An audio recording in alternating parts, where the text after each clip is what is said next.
Konferma tal-qasma u l-inkwiet li kompla jikber fil-Partit Nazzjonalista wara dak żvelat minn The Sunday Times kienet konferenza tal-aħbarijiet li saret mill-Partit Nazzjonalista it-tnejn wara l-ofsinhar.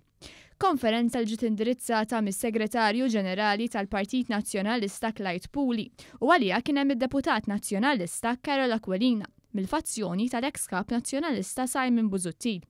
Il-ġurnalisti preżenti staqsew dwar dak ir-rappurtat li l-kap tal-Oppożizzjoni Adrian Delija jinsab fil-qalba ta' investigazzjoni mill-Pulizija dwar każ ta' ħasil ta' flus minn ċirku ta' prostituzzjoni f'Londra.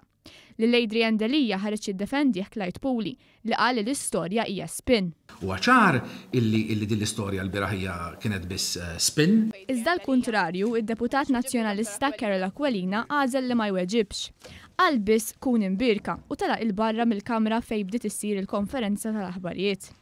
Carol Aquilina mhux biss huwa deputat qrib u leali lejn l-eks kap Simon Busuttil, imma huwa wkoll persuna li dejjem jattendi għall-attivitajiet li jsiru mill-Occupy Justice u jagħtihom l-appoġġ tiegħu.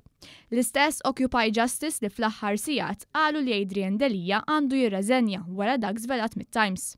Dr. Aquilina għandu jisospendi lilu nnifsu Adrian Delija. Ma tix ġibni Dr. Aquilina.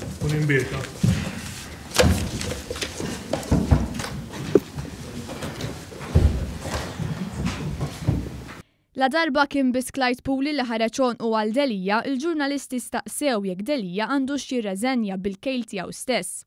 Hawnhekk Puli fetaħ attakk fuq The Sunday Times. Mistoqsija oħra rigward il-fatt li Adrian Delija tiġi investigat.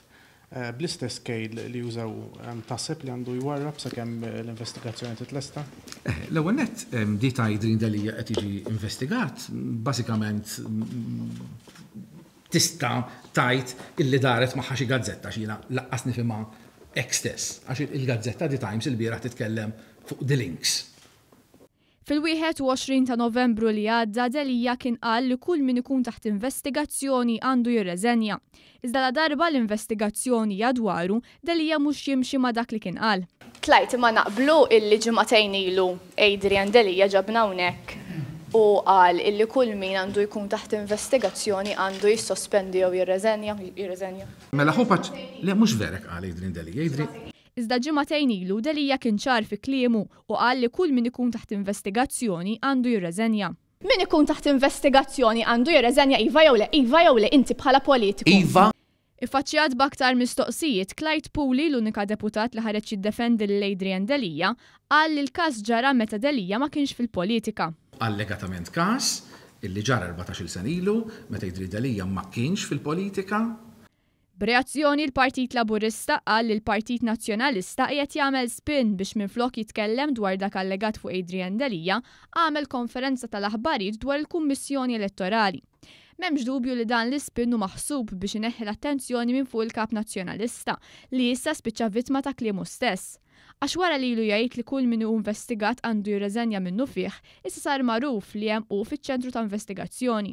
Il-Partit Laburista qal li Adrian Delija qed ikompli jaffeġġ bl-istess attitudni ta' dawk ta' qablu minflok jinduna li kull darba qed idaħluh f'ħajt u jibda l-mod ġdid li wiegħed.